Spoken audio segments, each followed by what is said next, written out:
Olá, pessoal! Hoje nós estamos aqui reunidos para o nosso primeiro episódio do podcast do IFMS Campus Naviraí. Eu sou a aluna Maria Rita. E eu sou a Camila. E nós estamos aqui para iniciar o nosso podcast, nosso primeiro episódio, com chave de ouro, aqui com o professor André Carvalho Baida. Muito obrigada, professor. Seja bem-vindo ao nosso podcast. E nos responda uma perguntinha. Pode isso no IF? Obrigado pelo convite. Quero agradecer também ao professor Diego pela oportunidade. Pode, né? A gente está aqui, vamos em frente. Então, a gente quer que o senhor fale um pouco mais sobre você, quais são as suas formações, suas funções dentro do IF. Como a gente sabe, o senhor é formado em Ciências Sociais, porque o senhor dá aula de Sociologia, deu aula de Sociologia para a gente. E a gente gostaria de saber quais são as suas graduações e falar um pouco de você. Bom, como você disse, minha graduação é em Ciências Sociais, foi na Universidade Estadual de Londrina. Acho que eu nem lembro o ano, vamos deixar isso para lá. Eu fiz especialização na Federal do Paraná e fiz mestrado na Federal do Paraná, em Sociologia Política. Quando eu cheguei no IF, eu estava em Curitiba, eu morava lá e trabalhava no Instituto Federal do Paraná, numa função de técnica e assuntos educacionais na reitoria. Lá eu trabalhei na extensão, trabalhei no gabinete do reitor, trabalhei no ensino, trabalhei em alguns lugares. Eu cheguei aqui em 2016, março de 2016, vai fazer uns anos já, mas a conta é redonda, porque eu cheguei em 15 de março. Vão fazer de 16 para cá 7 anos já. Nossa, passa rápido. Desde dezembro de 2016, além de dar aula de Sociologia, eu também ocupo a coordenação de pesquisa e inovação. É uma coordenação responsável por fomentar os projetos de pesquisa no campus, por ajudar o pessoal a escrever esses projetos, pagar bolsas, articular parcerias, promover eventos também. Boa parte do que a gente faz gira em torno da Semana de Ciência e Tecnologia, gira em torno da Feira de Ciências, a nossa FECINAVE. E aí eu estou nessa trajetória, né, tentando ajudar no que eu posso com o fomento de pesquisa e inovação no campus. Ô, Baida, e agora a gente quer saber um pouquinho, voltar aí no seu passado e saber sobre o seu ensino médio, como nós estamos no ensino médio, nos preparando para o Enem, para os vestibulares. A gente quer saber como que foi essa etapa da sua vida, se seus pais ajudaram nesse processo. Ô Maria, eu fiz o ensino médio que a gente chama de propedêutico, que é a formação mais comum. O ensino médio estava um pouco em baixa na época. A gente tinha os Cefetes, mas na cidade que eu morava, que era uma cidade pertinho de São José do Rio Preto, chamava-se Badibacite, a gente não tinha uma boa escola de ensino médio técnico. Então eu fiz o ensino médio propedêutico, sempre viajando de uma cidade para outra, parecido com você, estava sempre cansativo. Na estrada. Eu estudava à tarde e participava um pouco de grupo de teatro, participava um pouco dos grupos de estudo. Sempre gostei de ciências humanas. A gente tinha um grupo de estudo sobre teoria, um pouco de história, um pouco de sociologia. Era o que eu fazia de mais diferente. Jogava basquete. Enfim, eu tinha uma vida de adolescente bem comum. Você vivia na escola, então? Vivia na escola. Eu normalmente chegava umas 9, 10 horas da manhã. Eu almoçava num restaurantezinho que tinha perto da escola que eu estudava e ficava por ali o dia todo. Chegava em casa, era quase 9 horas da noite. Então, uma rotininha bem puxada. Sempre gostei muito de escola, assim. Meus primeiros empregos foram todos em escola, sempre tive por ali. E aí seus pais te apoiaram bastante nesse processo de ir e vir aí nessa cidade que você estava?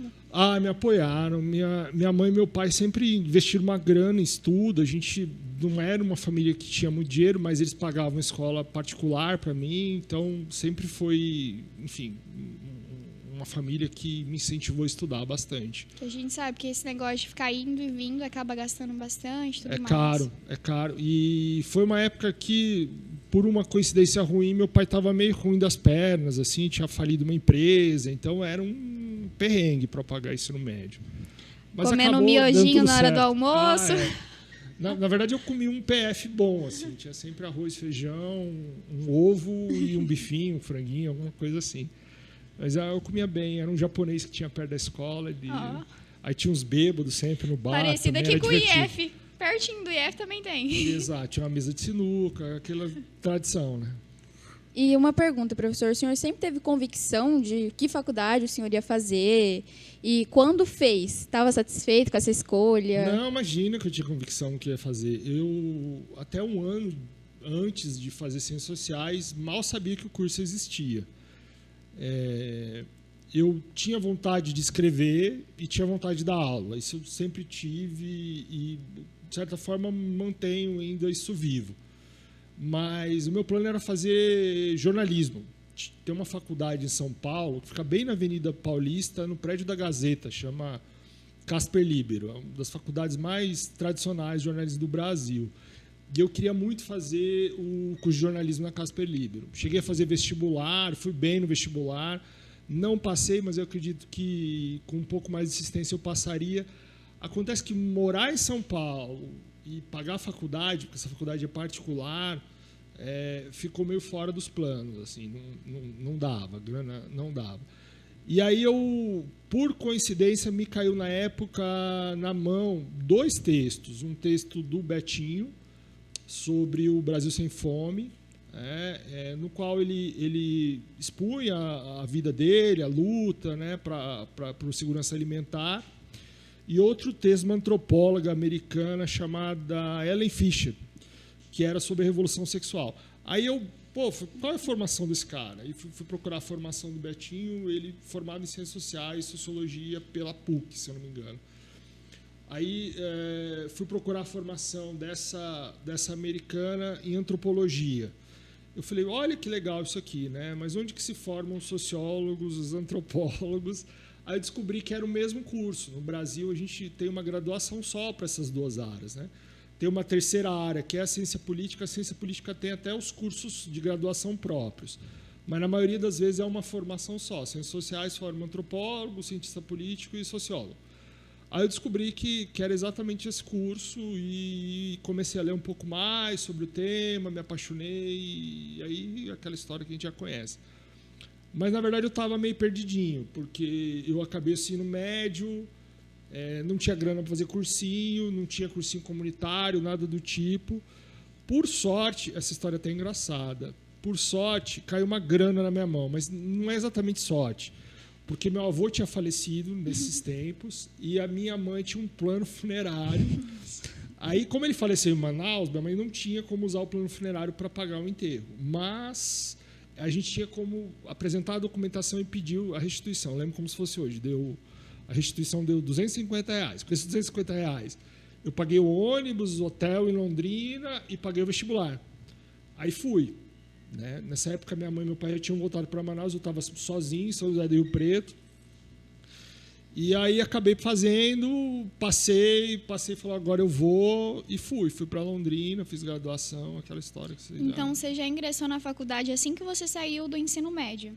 Eu fiquei 6 meses parado, mas eu entrei com 17 anos ainda. Nossa. Eu entrei na faculdade com 17 anos. Entrou novinho. Então, a gente até ia perguntar isso para o senhor. O senhor só fez vestibular e não precisou Enem? Existiu o Enem nessa época? Não tinha Enem. Era só vestibular. Não tinha Enem. E os cursos de graduação também eram bem diferentes, porque era bacharelado junto com licenciatura. Então, eu fiz os 2 de uma vez. Hoje você faz licenciatura ou você faz bacharelado. É bem diferente. É bem diferente. Eu saí da faculdade em 2004. Na verdade, eu acabei a licenciatura em 3 e acabei o bacharelado em 2004. Certo. E nessa época de faculdade aí, foi difícil a sua adaptação de ficar sozinho? O senhor morou sozinho, né, nessa época? Foi eu já difícil? morava Como sozinho, que foi? como eu estava te falando. Minha mãe e meu pai voltaram para Manaus. Sim. Aí eu estava sozinho em Rio Preto já fazia um tempo. Não foi difícil me adaptar, não. Cheguei, fiz amizade, daqui a pouco já estou morando em República com o pessoal. E não via eles nos finais de semana? Não, eu ia para casa, ainda é assim, né? Ia para casa da minha mãe e do meu pai uma vez por ano. Teve ano que eu consegui 2 vezes, mas é caro, demora um tempão, né, para ir e voltar, Sim. então a gente se vê pouco. E mesmo fazendo faculdade, eles continuaram te ajudando financeiramente ou o senhor entrou em projetos com bolsas? Sim. Não, eles me ajudavam assim, com a maior parte da grana. E eu tinha bolsa de... Teve uma época que eu tinha bolsa de pesquisa, tinha uma época que eu tinha bolsa de extensão. Mas sempre fui bolsista, desde da graduação até o mestrado. Concluí tudo com bolsa. Se não fosse bolsa, não sei o que ia ser. São as bolsas que nos salvam. Exato. E na época, nossa, eu tinha uma bolsa de R$80. Não dava para nada. Mas assim, dava para eu comprar um tênis que eu estava precisando, de repente, que o sapato tinha furado. Deixava os pais para pagar as contas principais ali, e o dinheirinho da bolsa. Não, meu pai era assim, com isso, com meu pai, com a grana do meu pai, eu pagava aluguel, água, luz, tinha telefone na República, mas a gente morava em 6, então não saía tão caro. E para comer, eu comia a maior parte das vezes na Rio. E o restaurante Londrina tinha uma vantagem, a gente trabalhava 1 hora antes do almoço, antes do jantar, na própria manutenção da Rio, lavando louça, servindo, e aí a gente ganhava o almoço e o jantar. Que tudo. Então, isso ajudou bastante também. Sim. As políticas de assistência estudantil, para mim, foram essenciais. Senão, não sei como teria sido. Às vezes, tinha até me formado e tal, mas de outro jeito. Não ia ter vida acadêmica. E ajuda os estudantes até hoje, porque tem assistência para tudo, né? Assistência estudantil, alimentícia, tudo isso, né? Não, é fundamental. Sim. Essas assistências eu nunca tive. Tive bolsa, né? Porque também minha família não era totalmente desprovida de recursos. A gente, ainda mais quando eu entrei na faculdade, meu pai já tinha se estabelecido um pouco melhor e tal. Foi mais essa época antes da faculdade que foi mais difícil, que ele tinha acabado de falir. Mas sem assistência estudantil, que eu digo RU, né?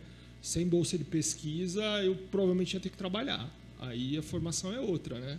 Sim, tem que dividir o tempo. Dá para levar também, mas você não consegue levar da mesma forma. Sim. Sim, eu acho assim que muitas vezes eu vejo, né, essa questão que a Maria falou de auxílio, bolsa, tem muita coisa disponível, principalmente no IF hoje, né? Questão de auxílio permanência, alimentício, né? Sim. E as pessoas nem aproveitam, nem usufruem disso, porque eu acho que antes você pelo menos ir só estudar, né? Tinha que ter, para você ter a bolsa, você tinha que estudar. E assim, bom, tem que fazer uma meia-culpa também. Talvez a gente falhe um pouco na comunicação disso. Eu tô tentando melhorar, mas é uma tarefa, enfim, que é a médio prazo. Porque auxílio, vamos lá. Você tem auxílio alimentação, auxílio moradia, eu acho que tem... Auxílio internet também auxílio não tem? Internet. Tem mais coisa que eu estou esquecendo aqui, provavelmente. Tem o próprio auxílio econômico para a família em vulnerabilidade. Aí bolsa. Tem bolsa de extensão, bolsa de pesquisa, ensino. bolsa de ensino. Fora as bolsas do IF, tem bolsas que são do CNPq também. Tem bolsas que são da Fundect, que é a nossa fundação estadual. As bolsas da Fundect, por sinal, são ótimas. Sim. E assim, a bolsa de pesquisa até esses dias era R$100. Nada ajuda. Foi para 300 as bolsas de iniciação científica júnior, que são as bolsas para o ensino médio, né? Inclusive, eu não estava sabendo disso. Não. Não. As bolsas de graduação foram para 700, as bolsas de iniciação científica júnior foram para 300, aí as de mestrado também tiveram uma melhoria, acho que foram para 1.500, as de doutorado também tiveram acréscimo, então melhorou bastante. Sim. Hoje eu pedi pagamento de bolsa com retroativo, cada bolsista do ensino superior vai receber R$1.000 esse mês. Porque é os 700 mais 300 que era para vir de aumento no mês passado e não veio. Então ajuda, né? Ajuda A bastante. gente tem aluno do Pará, tem um monte de aluno do Paraná, tem aluno do Brasil todo. Isso ajuda demais a se manter. Sim, E eu mesmo mais, não né? sou Dá a daqui. oportunidade do cara só estudar. Sim, eu mesmo sou daqui. Então, quando tem oportunidade de bolsa, ajuda bastante. Uhum. Você mora sozinha, né, Maria? Mora sozinha, sim, entre aspas, tem a Fran. Mas é muito complicado uma pessoa, por exemplo, aqui a gente tem a oportunidade de ter o IF, né? E dentro do IF a gente consegue ver que a gente tem essa extensão aqui, o Maker, um espaço de tecnologia que você tem como aprender mais. Tanto a impressora Isso. 3D, tanto... Qual que é a sua função aqui, professor? O que o senhor faz aqui? Então, como coordenador, como ocupo essa função de coordenador de pesquisa e inovação, acaba que eu sou a pessoa que é responsável por fomentar isso, né?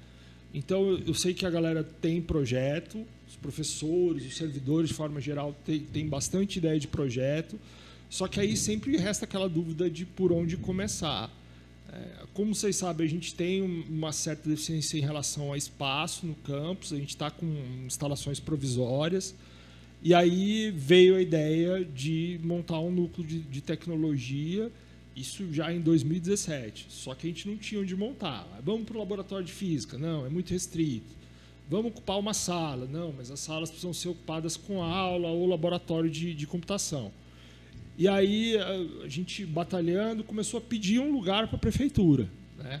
Até chegaram a cogitar uma sala naquele centro de idoso que tem do lado do prédio. Do lado ali. do IF, né? Mas aí negaram, porque, enfim, não tem nada a ver com a vocação daquele prédio, né? E aí a gente continuou nessa labuta até que a gente conseguiu sensibilizar a associação comercial e a própria prefeitura, com 3 ideias: um laboratório para protótipo, que é a IFMaker, uma incubadora de empresa e o núcleo de análise e desenvolvimento de sistema, que é uma espécie de fábrica de software. E aí eu estou na articulação, trazendo os professores para desenvolver projetos, que no final é a atividade, o objetivo do próprio núcleo, né? Tentando articular isso com parceiros, porque alugar imóvel, achar espaço, equipar esse espaço é fundamental. E aí, como eu gosto de tecnologia, como eu gosto de produção de inovação também, além de ser uma coisa que é dever, também é alguma coisa que eu gosto de fazer. E aqui os estudantes aproveitam bastante, né, para desenvolver os projetos, até mesmo às vezes para estudar aqui. Nossa, Maria, mas você sabe que a gente sofreu, né? Porque a gente inaugurou e estava bom para começar logo antes de estourar a pandemia. Né? Então aqui ficou parado. Não é que ficou parado, o próprio espaço não ficou ocupado. A gente levava impressora de 3D para casa para fazer face shield, foi aquela época que não tinha EPI, nada no mercado. A gente fez aqueles Ys, na verdade não foi na Viraí que fez mais foi o IFMaker de Campo Grande. Aqueles Ys que conseguem duplicar a possibilidade dos respiradores. Então a gente fez um monte de coisa, mas em casa. E aí a gente com o ambiente preparado, pronto para o negócio decolar, e a robótica podia ter vindo nesse período e tudo parado. Aí eu vim aqui para pegar uma coisa, eu ficava olhando esse espaço vazio e falei, nossa, eu queria que tivesse ocupado com um projeto, com um aluno, e tinha que esperar, não tinha jeito. Aí logo que voltou, a gente quis retomar, mas foi aquela volta também engatinhando, então tinha que tomar cuidado com os espaços, com o compartilhamento, com quem vinha. Mas eu acho que finalmente nesse ano deu uma decolada. Assim, não tem dia que eu não passo que não tem gente trabalhando, um pessoal aí, tem sempre estagiário. Sim. E tem muita gente importante nessa trajetória. Assim, tem que falar. Tem o professor Carlos, tem a Paula Kameski, tem o Danilo, enfim, uma galera. Estou falando mais do pessoal que começou a trabalhar para isso funcionar, porque hoje tem muita gente envolvida, né? Tem muita gente envolvida. Eu acho que falta um pouco do conhecimento dos alunos, sabe? Isso. Porque, por exemplo, o IFMaker, ele tem muita gente envolvida hoje, porque, por exemplo, o professor Tere, né, o Terenciani, ele chegou e falou, olha, tem um grupo de robótica. Os alunos foram aproveitando a robótica. Tem o professor Botega, que tem os orientados dele, com um projeto de iniciação científica, vem para cá, estudam aqui, usam a impressora, usam a CNC. Inclusive, gente, ó, isso aqui ó, foi feito na CNC, na impressora 3D. E eu acho que os alunos do IF mesmo não conhecem que tem esse espaço. Esses dias um menino do primeiro ano falou, eu falei, tô no núcleo de tecnologia. Ele, quê? Eu falei, tem um núcleo de tecnologia. Então as pessoas não conhecem esse espaço. E eu acho que isso é um pouco mais necessário, né? O conhecimento desses alunos, um pouco mais de divulgação desse E também espaço. porque talvez aqui fica mais próximo da casa de algumas pessoas, então talvez para não ter que participar de projetos que sejam lá no IF, porque o IF é um pouco distante daqui, né? Então acho que os alunos deveriam realmente ter mais conhecimento daqui. Ano passado foi o primeiro ano que a gente fez uma rodada de visitação. Acho que eles inclusive vieram, Sim, né? até professores também, né? Alguns que não conheciam. Esse ano nós vamos refazer. O pessoal pediu para esperar um pouco, porque tem muita instrução de primeira hora para dar para o pessoal, mas a gente está agendado nas próximas semanas para fazer isso. Agora, hoje, assim, com todo o trabalho que tem sido feito, o espaço está ficando pequeno. Está ficando pequeno. Tá mesmo. Tá. Então, se a gente quiser usar uma sala, um computador, um espaço, É difícil. já tem que reservar a hora, essa coisa. Mas é bom, o problema é bom. É bom porque está sendo usado, sinal de que está sendo bem aproveitado aqui. Exato. Tem vezes que eu vejo alunos que moram, por exemplo, lá no Sol Nascente. Eu mesmo moro lá.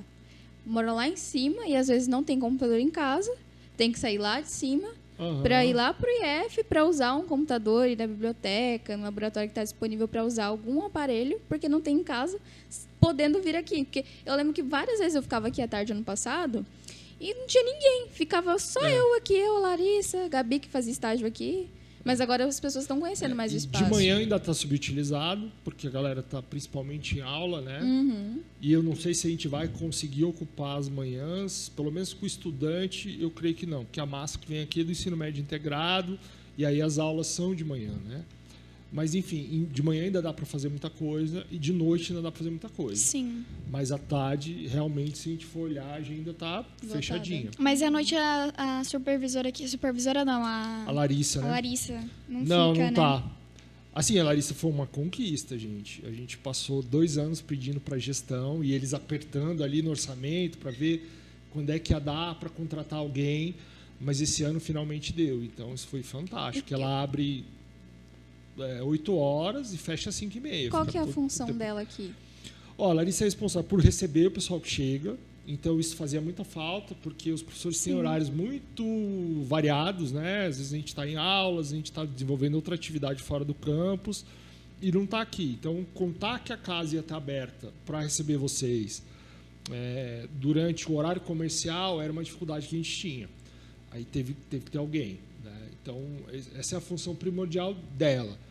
Mas tem coisas importantes que ela faz além disso, que é controlar patrimônio, empréstimo de coisas, olhar para ver se não está rolando nenhuma coisa que é indevida. Enfim, ela cuida da casa como um todo. Larissa, um beijo.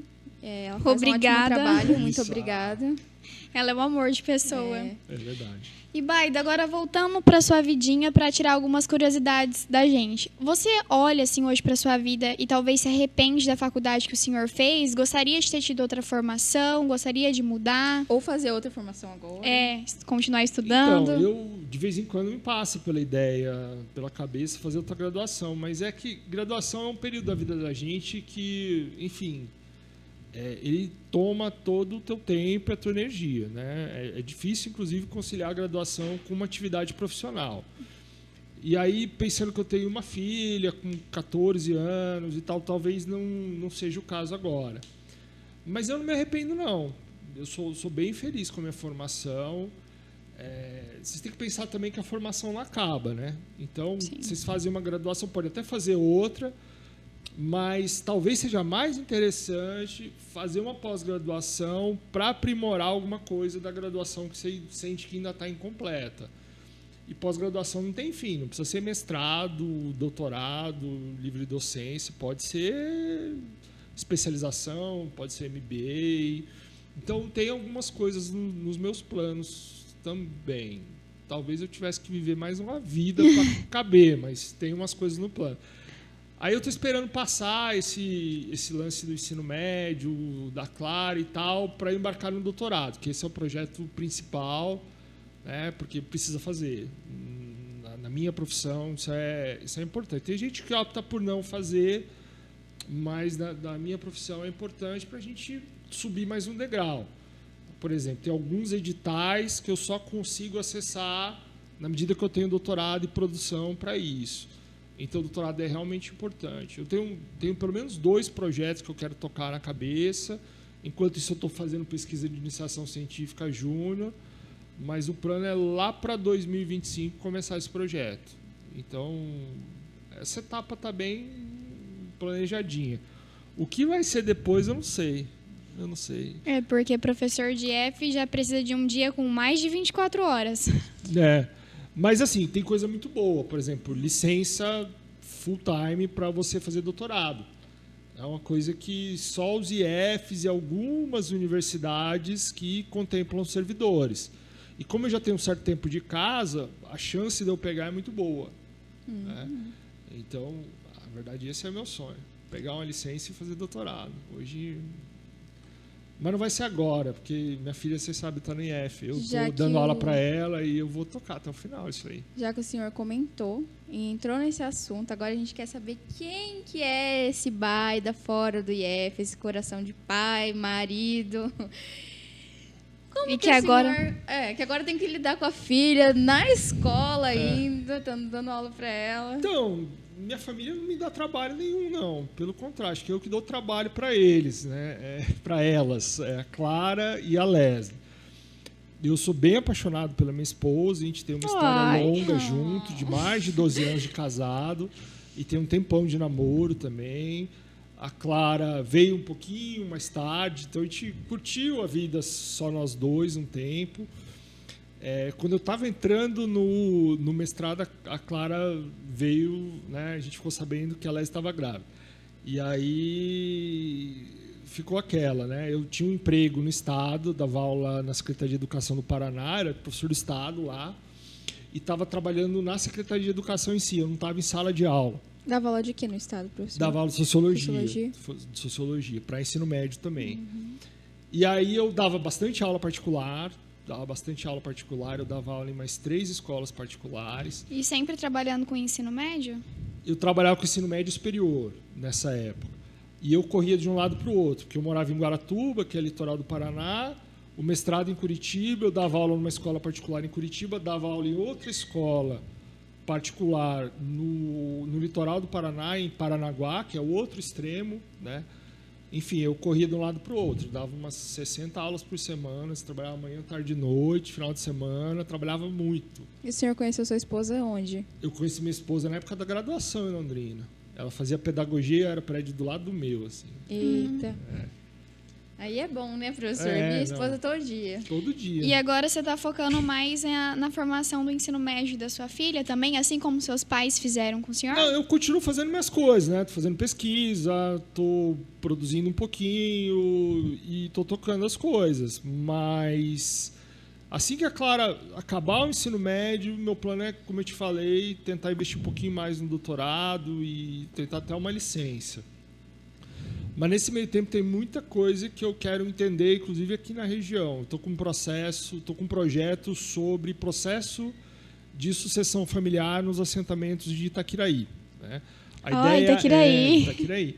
A ideia, porque vocês sabem que Itaquiraí é uma cidade sem igual no estado e no Brasil, porque são muitos assentamentos. Muitos assentamentos. São mais de 3.000 famílias assentadas, dá pelo menos umas de 12 a 15 mil pessoas. Hoje ainda eu passei no IBGE para ver se eu consigo esses dados. A população rural é maior que a população urbana. Sim. Né? E aí a gente quer saber como a próxima geração desses filhos de assentados vão lidar com a propriedade da família. Se vão continuar tocando esse trabalho, se vão mudar para a cidade, como é que fica? Porque tem uma questão estratégica aí na agricultura familiar que é fundamental, que é a produção alimentar, né? Sim. Então, a gente entende que o agronegócio, o médio negócio tem sua importância, mas sem o pequeno agricultor, sem a agricultura familiar, a gente não tem comida na mesa. Então, é muito importante a gente ver como é que fica essa próxima geração de agricultores. Óbvio que a gente não faz juízo de valor prévio, né? Mas é um pouco do projeto de que essas famílias continuem com uma qualidade de vida boa e continuem no campo. Também ninguém vai ficar no campo sofrendo, né? Então, é buscar saber um pouco dessa percepção dos jovens sobre o projeto de continuar. E como a gente tem um curso de agricultura, tem um curso de agronomia, tem tudo a ver com a gente, né? Sim, talvez trazer mais alunos para cá. Eu acho que tem esse efeito também, eles conhecerem o IF, conhecerem o potencial, ver o que dá para fazer juntos. Uma Acho que tem esse pergunta. efeito. Tem uma possibilidade, por exemplo, o senhor falou desse potencial em Itaquiraí, né? Questão do agronegócio, né? Do pequeno... Como que é? Da agricultura familiar. Da Isso. agricultura familiar. E tem a possibilidade, talvez, de ter um IF em Itaquiraí? Ou é muito, quase nula Eita. a chance de ter? Não, eu acho que não. Eu acho que a melhor possibilidade é ter um núcleo do IF como uma escola AD lá, né? Só que Itaquiraí está no nosso raio de abrangência. Itaquiraí é vizinho, né? A gente passou a ponte ali depois do pedágio, a gente está em Itaquiraí já. Então, é nosso dever atuar naquele raio geográfico. Tá? E aí dá para fazer várias coisas, além de simplesmente falar, a gente está aqui, venham para cá. Não, dá para levar cursos para lá. Ou dá também, para facilitar talvez, o transporte. isso que eu ia falar. Ou talvez também investir nessa questão de transporte, né? Porque talvez algumas pessoas desistam de estudar aqui por conta do transporte mesmo. Porque eu fui olhar os horários, né, que tem dos ônibus que vêm para cá e não acabam batendo com os horários de aula do IF. Porque tem um horário de ônibus, por exemplo, 7 horas que chega aqui, mas 7 horas já iniciou as aulas. E tem muita cidade que banca esse transporte para os estudantes, principalmente o superior, né? Então, uma coisa que a gente pode, de repente, articular com a prefeitura, ver com carinho isso daí. Até porque Itaquiraí tem quase que 2 polos, né? Um que é nessa rodovia, que vai para o Paraná, rumo a Umuarama, 3 pontes ali. Tá? E ali eu tenho uma série de assentamentos, eles chamam de Complexo Santo Antônio, e tem uma escola grande. Sim, bem grandona lá. Mais de 1.000 estudantes, que é a Tertulina. Então, se tivesse transporte de lá para cá, assim como da cidade para cá, nossa, ia ter bastante gente para estudar aqui. E eu acredito... Não que a gente deixasse de atender os estudantes daqui também. E eu acredito que o nosso curso integrado de agricultura iria ajudar bastante esses alunos que querem seguir nesse ramo, né? Então, eu acho que tudo se ajuda. Não só o curso de agricultura, mas como os cursos da área de informática também. Sim. Porque, enfim, é tendência, né? A agricultura de precisão, a própria tecnificação dessas propriedades de pequenos agricultores. Então, tem uma série de coisas legais para trabalhar, tanto no ensino, mas na pesquisa também. Os cursos que o IF proporciona, esses cursos integrados, são o que mais está crescendo no mercado de trabalho atualmente, né? Que é a informática, que no caso que eu e a Camila faz, né? Mas também tem a agricultura, que é o que está levando aí no mercado de trabalho, né? Não, e vocês sabem, né? Sala de aula é bom, currículo é bom, mas tem que ter, além do ensino, pesquisa e extensão. Sim. Então, a possibilidade de vocês se engajarem em projetos, de saírem com uma formação diferente, né? De se aprofundarem em determinado tema. Vou procurar o Guilherme Terenciani, vou estudar, sei lá, processamento de imagem para entender aquele problema de nematóide lá no meio da lavoura.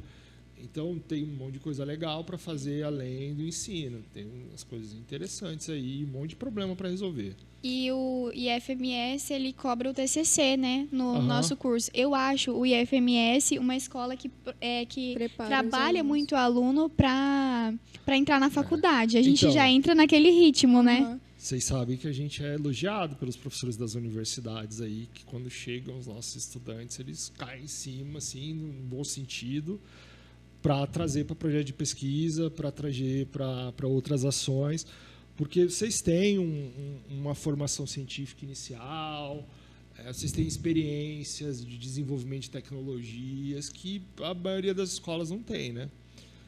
Então, realmente, é uma formação diferente. E tem um lado humano também, que é muito importante. Sim. Então, junto com o currículo da parte técnica, vocês têm uma boa visão das humanidades, das outras ciências puras. Enfim, é uma escola bem legal. É um projeto que eu queria ter participado quando eu era mais novo. Eu acredito que isso que a Maria Rita falou sobre a questão das outras cidades, né? De trazer, vou voltar um pouco, porque eu acho muito importante a gente ressaltar que o IF ele não é tão valorizado pelos alunos. Porque eu acredito assim que eles saem de um ensino ali básico, né? De uma escola fundamental. Eu falo isso por experiência própria. A gente sai de um fundamental que tecnicamente não cobra tanto da gente como o IF cobra, mas é normal, né? Na vida acadêmica. A gente já entra ali com uma pressão um pouco maior e muitas vezes tem uma evasão muito grande de alunos. E tem muitos alunos que não têm a oportunidade de estarem no IF, querendo estar no IF, que a maioria é de outras cidades, inclusive a Maria, né? Sim. E eu acredito assim que como a Maria disse que o IF ele prepara a gente para a vida acadêmica, tem essa disponibilidade de ônibus aqui para Dourados, a gente poderia também, talvez, né, em um outro cenário, ter um ônibus para esses alunos, né? Um ônibus escolar. E eu acredito que o federal, por ser federal, né? Por ser uma instituição federal, tem um renome muito grande, né? Tem um peso muito grande de ser federal, ter um técnico integrado que ajuda muito no currículo do aluno, e também as oportunidades de tanto de se conhecer na vida acadêmica e conhecer pessoas que talvez tenham os mesmos objetivos é muito importante. Ter professores capacitados. A gente vê isso um potencial muito grande, né, professor? A maioria dos nossos professores tem mestrado, doutorado, tem uma graduação muito boa. Inclusive, o fato de se capacitar, os professores serem capacitados, mais capacitados, né? Eu digo em questão de graduação. A gente tem outras oportunidades, né? Não, com certeza. E os professores são as pessoas que mais nos inspiram. Esses professores, o senhor é uma inspiração para nós. O professor Diego Barros é uma inspiração muito grande para mim, porque ele seguiu essa área também. Então... Não, e eu acho que tem um lance que você fala que é muito interessante. Veja, tem uma coisa que é o processo de consolidação, né? A gente chegou em Naviraí, a lei dos institutos é de 2008. A gente chegou em Naviraí em 2014, mas começou com os cursos integrados, que é o carro-chefe do Instituto, em 2016. Os primeiros anos é um pouco desafiador, no sentido até de achar aluno que esteja disposto a encarar esse desafio de uma escola que está se montando, que está se consolidando. Mas eu acho que a partir da entrada desse ano, a gente tem um processo legal, que de certa forma, não é legal porque fica gente de fora, mas é interessante porque isso também demonstra um certo reconhecimento da sociedade, do trabalho que está sendo feito, que é realmente diferente. Então, a gente passou a ter, digamos que uma marca conhecida na região. E aí eu acho que isso se constrói com o tempo, sabe, Camila? Porque a gente não vai conseguir mandar ônibus para Juti, para Itaquiraí, para outras cidades da região. Agora, as prefeituras conseguem trazer alunos para cá, né? Conseguem trazer estudantes para cá. Não só para o curso integrado, mas também para os cursos superiores, para os cursos subsequentes, para outras modalidades de curso. Então, eu acho que é uma coisa que vai se consolidando. E aí é interessante você notar como tem, na nossa rede federal, institutos e campi com diferentes estágios dessa história. Você tem campus dos IFs aí com mais de 100 anos. Eu trabalhei um tempo no campus que fica no centro de Florianópolis. Ele fica numa avenida lá que chama Mauro Ramos. Gente, é disputadíssimas vagas no IFSC. E aí as pessoas fazem um esforço, às vezes, de mudar de cidade do interior para estudar em Florianópolis, para fazer o curso técnico integrado que vocês fazem aqui. Lógico, é outro tamanho de campus. Eles devem ter uns 7 eixos diferentes. Todo campus de capital é um pouco diferente, ele é um pouco mais encorpado, porque a demanda é outra, né? Mas, gente, é uma história. Os laboratórios são fantásticos. Essa dificuldade inicial que a gente está tendo de consolidar a infraestrutura, eles já viveram isso há 70 anos atrás. Então, às vezes, os laboratórios são melhores que laboratórios de universidades. Então, é uma história para construir, observando. Tem outro legal, que é também da área de agrárias que eu conheço, e esse é de interior, que ele fica em Goiás, em Rio Verde. Lá é IF Goiano. Cara, se vocês entram, assim, é difícil um campus universitário ter a estrutura que eles têm, né? Doutorados e mestrados são mais de 10. São mais de 10. Eles têm um polo de inovação em Brapi. Então, vocês imaginam que eles têm uma unidade que não trabalha com ensino, ela trabalha unicamente com pesquisa e desenvolvimento de tecnologia, né, sob demanda da sociedade, fazendo parceria com a empresa, fazendo parceria com o Estado, fazendo parceria com o terceiro setor e capta projetos. Né? E aí os projetos são os mais diversos possíveis, mas eles têm um tema que é o eixo de recursos naturais, essa coisa da agricultura de precisão, enfim. Então, é legal você ver essa história em outras instituições que são da mesma rede, né? para você ver até onde a gente pode chegar. Obviamente, talvez a gente nem esteja aqui para ver isso daí, mas vai chegar.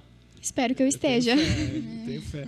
Não, então, uma coisa legal que vocês falaram dos professores, né? Mas uma coisa muito bacana da universidade é, depois de um tempo, você olhar para o lado e ver onde é que teus amigos, teus colegas de curso estão. Assim, é muito legal. É mesmo, É um nós estamos no networking. nosso último aninho aqui. E vira Vamos irmão, ver. viu? Vira irmão. Às vezes você Vira. fica 10 anos sem ver, Vira mesmo. é muito bom O isso. ensino médio, acho que é assim como o povo fala, só vai sobrar os seus amigos da faculdade. Eu não acredito nisso, gente. Eu tenho amiga do terceiro ano ainda, que eu quero manter amizade, contato. E agora que eu ainda, depois que a gente vai crescendo, né? O ensino médio ainda a gente tem amizades mais consolidadas ainda. A né? gente vai criando uma família. Eu falo que, Sim. que eu acabei criando uma família aqui com o pessoal da nossa turma, da outra turma, com os professores também. Que eu acho que os professores, eles ajudam muito a gente nesse processo, porque a adolescência em si é uma fase muito complicada e os professores estão ali, do nosso ladinho, sempre ajudando. Não, amigo de infância é legal, mas assim, é ótimo para quem viveu a vida inteira no mesmo lugar. Eu não tenho essa experiência. Eu saí de Manaus com Verdade. 8 anos, depois vivi um tempo em São José do Rio Preto, depois fui para o Paraná, fui mudando. Aí o que eu tenho mais vínculo é com os meus amigos de ensino médio, de São José do Rio Preto, e com os amigos de faculdade de Londrina. É o pessoal que eu tenho mais contato, assim, que está fora. É muito boa essa fase. Gosto das histórias que não esquece nunca, né? Não mesmo. Pois é. Não mesmo. Ai, ai. Então, professor, eu acho que muitas vezes a gente valoriza muito a questão de ter uma relação entre alunos e professores, uma relação de comunicação, né? Porque eu vejo assim, a falta de, meu Deus, mas se eu não fizer aquela tarefa, que não sei o que... Gente, chega no professor e conversa. Eu acho que tem gente que tem vergonha, mais retraído, e é interessante quando os professores se colocam nessa posição de, olha... Porque às vezes só falta o professor falar, gente...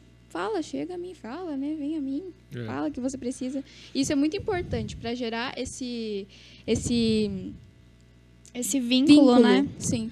Mas você sabe que eu acho que um grande lance do IF, talvez o que tenha de mais legal na carreira de docente do IF, é uma coisa que se chama dedicação exclusiva. Né? Permanência. A gente dá aula numa escola só.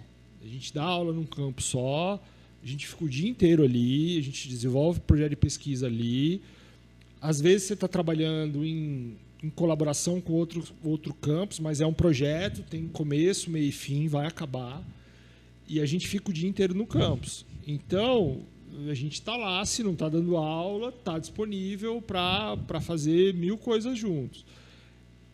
E esse é um lance legal do IF. Assim. Eu sei porque eu também fui professor de Estado.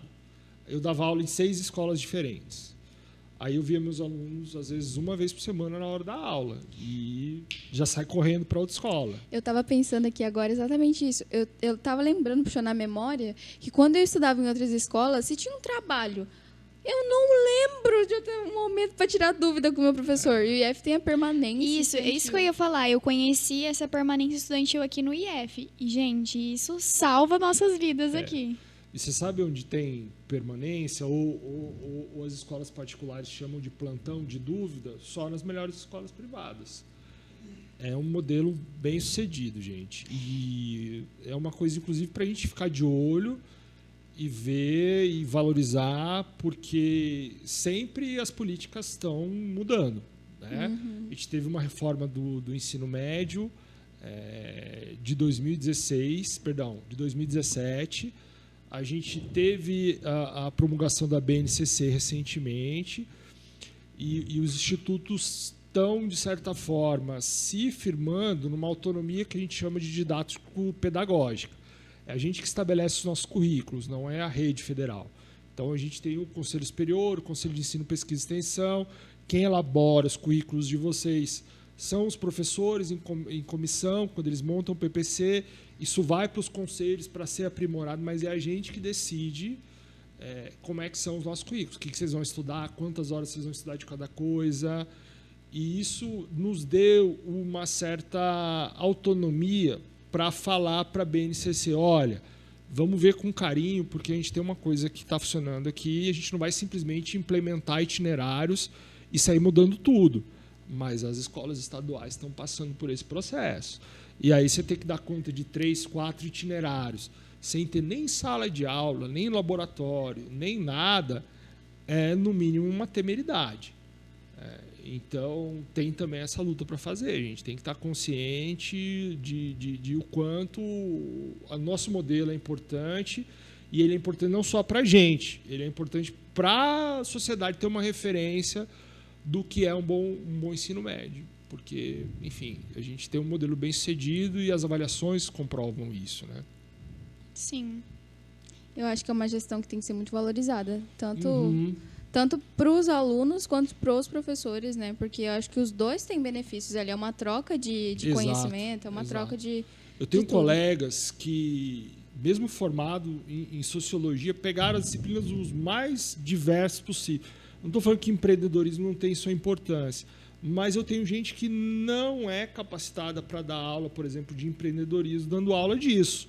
Ou eu tenho disciplinas um pouco deslocadas, né, do que é o conjunto de saberes que a gente sabe que são importantes, tipo as contribuições científicas, humanísticas. Então, disciplinas como sociologia, artes, filosofia foram perdendo espaço nesse novo ensino médio, nessa nova base nacional curricular comum, e a gente vai ter que discutir isso com muito cuidado, porque os efeitos não têm sido os melhores, não. Tem muito depoimento, a gente não tem levantamentos, estudos sistemáticos sobre isso ainda, porque a implantação é recente, mas tem muito depoimento dizendo que o rumo não é bom, não.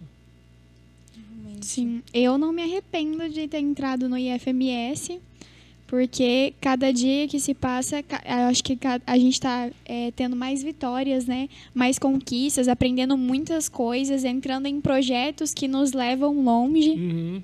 Sim, realmente. Eu mesmo eu participei de 3 editais de monitoria e ninguém sabia. Eu chegava assim, gente, então, vai ter monitoria de português. E aí, ó, quem quiser participar, o que é monitoria? Eu participo de projeto de iniciação científica e ninguém sabe que recebe bolsa.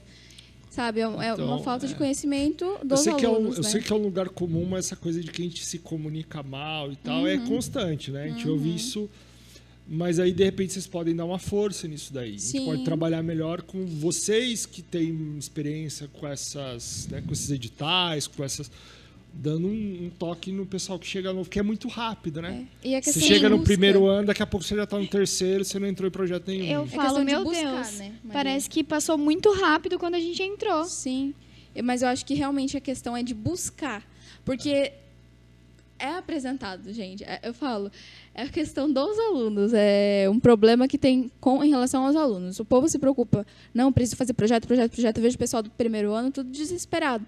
Calma, gente. Foca. Daí fica desesperado porque não vai na PE, porque não está conseguindo associar as matérias, mas porque entra tudo de uma vez, aí chega no final do ano, está sobrecarregado, aí quer sair do IF. Mas é porque se coloca em uma pressão muito grande, né? É questão de adaptação. É isso. Eu acho que isso, inclusive, é um aprendizado, porque vocês vão aprender a fazer escolha, né? De repente, se o projeto de matemática e de física é na mesma hora que o projeto de literatura, você vai ter que escolher entre um dos dois. Então, tem isso daí, mas tem uma coisa que é muito legal. Quando vocês chegam para o professor e falam, eu tenho esse problema de pesquisa que eu quero saber como é que isso se desenvolve. Ou então, eu queria aprender a escrever melhor, eu preciso de um projeto de ensino com redação. Cara, o professor não nega, é difícil negar, não nega. É mesmo. É assim, a gente pergunta, pede lá, coloca a proposta e eles abraçam essa ideia. Professor, você não vai fazer projeto esse semestre? Caramba, eu não ia fazer. Agora já Mas é. agora...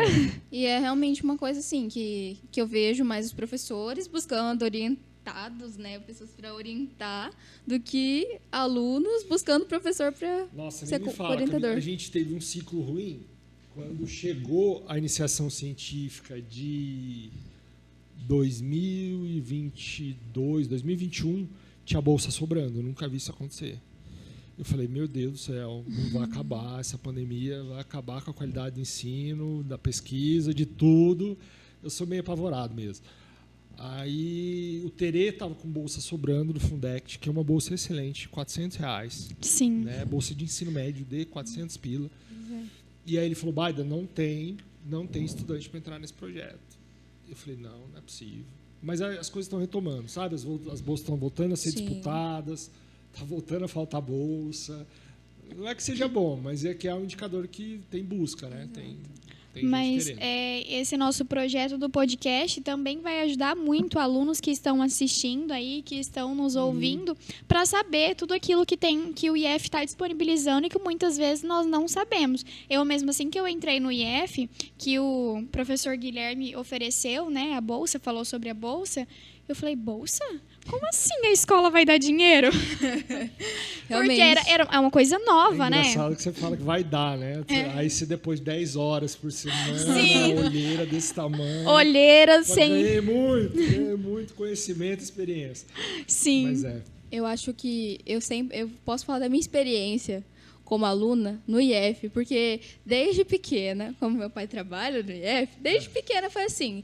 Eu lembro até hoje, ele falou que um dia eu ia falar isso, eu tô falando aqui pro pessoal, aqui na câmera, e pro meu pai, que ele falou que um dia eu ia falar pros meus amigos que aqui eu vim quando eu tava na Caveirinha, porque quando meu pai trabalhava em Corumbá, o prédio estava construindo ainda.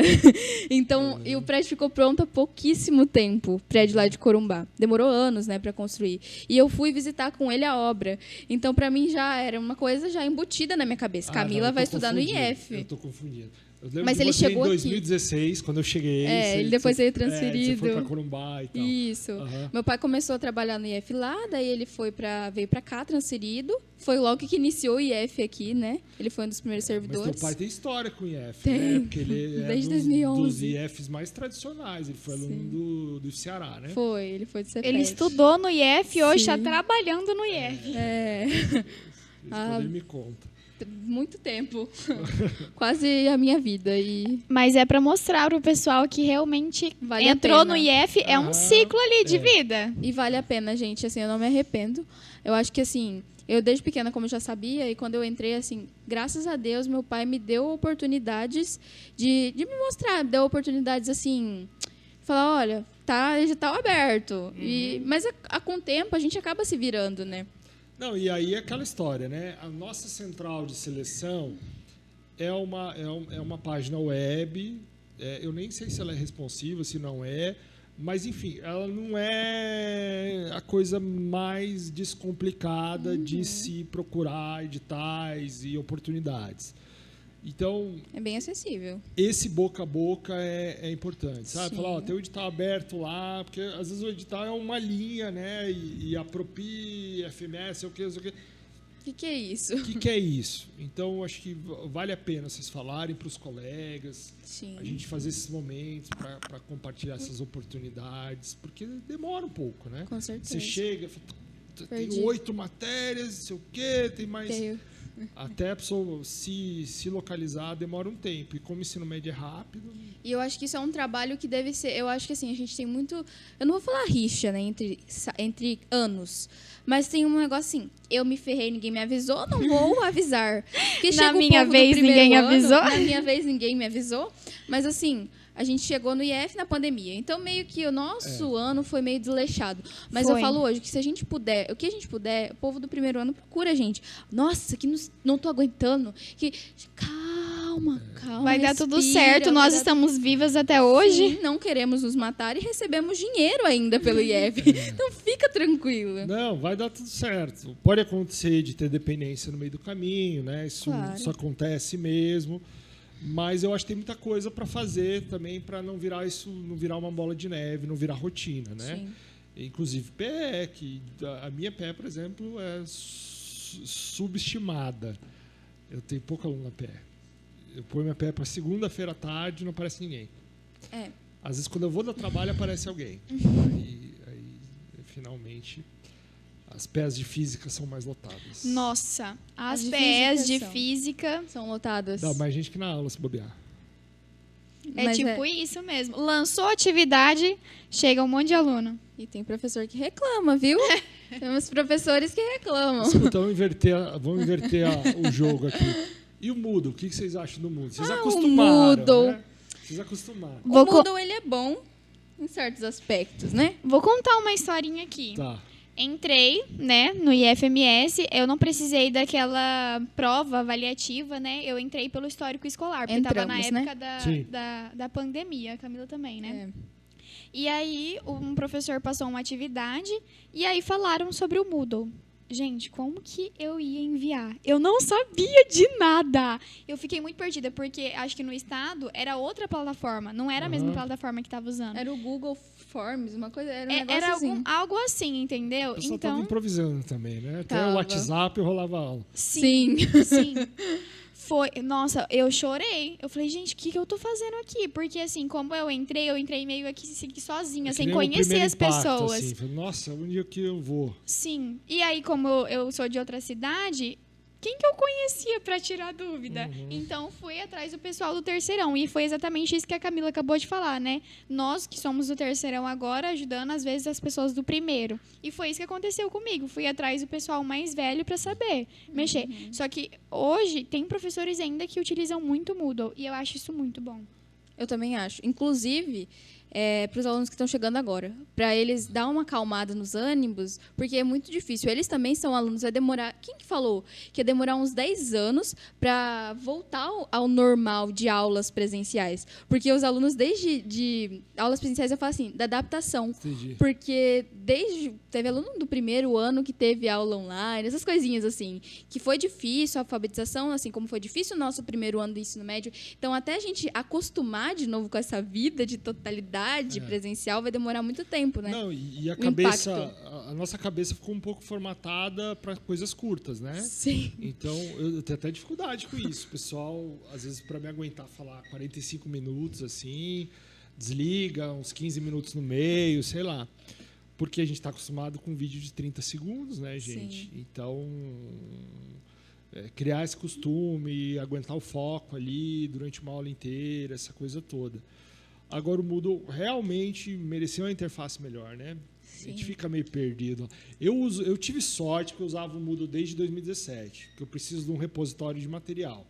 Então, eu já usava. Aí, quando chegou na pandemia, eu já sabia me virar ali. Mas teve muito professor que aprendeu a mexer enquanto estava tudo acontecendo ao mesmo tempo. Gente, Não é fácil, Veio não. uma choradinha ali para começar. Se para nós, alunos, a gente às vezes já acha um pouquinho difícil, imagina então para quem é professor que tem que ali postar para o aluno enviar Não, e mesmo tudo quem mais. já tem um hábito, vou te dar um exemplo.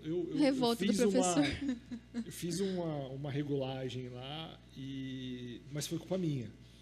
E eu derrubei minha classe toda. Tirei todos os participantes da turma sem querer. A sorte é que estava no começo do ano, eu estava fazendo um backup do conteúdo para o começo do ano, e eu simplesmente tirei tudo que tinha estudantes, grupos, todo mundo, até eu sair.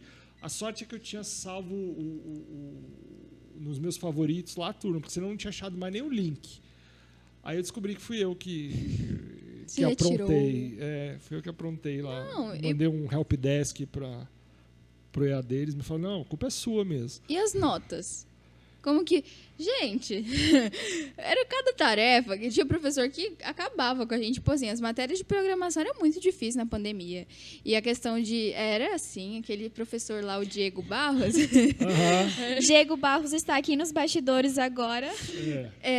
Mas assim, era complicadinho, principalmente porque eu, antes da pandemia, não era muito ligada com essas coisas. Informática, para mim, foi porque era a única opção, né? Para mim, a agricultura não se encaixava em nada dos meus planos e informática foi uma opção e eu acabei até que gostando de certas áreas. Não falo que eu não vou seguir essa área. Maria quer seguir a área de informática, nem eu não pretendo. Se Deus quiser. Mas a gente acaba aprendendo muita coisa.